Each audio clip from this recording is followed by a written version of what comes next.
co-president of the Europe of Freedom and Democracy, Nigel Farage. The floor is yours. Well, here we are, on the edge of a financial and social disaster, and in the room today we have the four men who were supposed to be responsible. And yet we've listened to the dullest, most technocratic speeches I've ever heard. You are all in denial. By any objective measure, the euro is a failure. And who is actually responsible? Who's in charge out of you lot? Well, of course, the answer is none of you, because none of you have been elected, none of you actually have any democratic legitimacy for the roles that you currently hold within this crisis.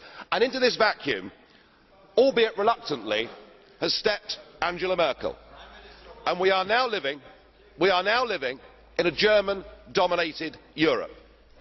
Something that the European project was actually supposed to stop.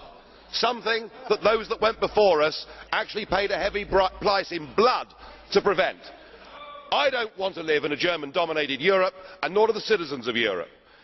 But you guys have played a role, because when Mr Papandreou got up and used the word referendum, or Mr Rehn, you described it as a breach of confidence, and your friends here got together like a pack of hyenas, rounded on Papandreou, had him removed and replaced by a puppet government. What an absolutely disgusting spectacle that was. And not satisfied with that, you decided that Berlusconi had to go.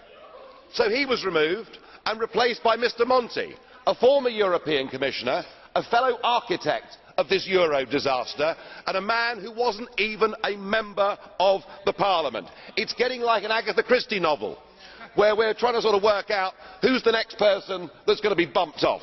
The difference is we know who the villains are. You should all be held accountable for what you've done. You should all be fired.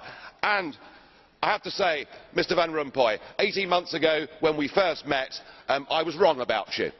I said you'd be the quiet assassin of nation-state democracy, but you're not anymore. You're rather noisy about it, aren't you?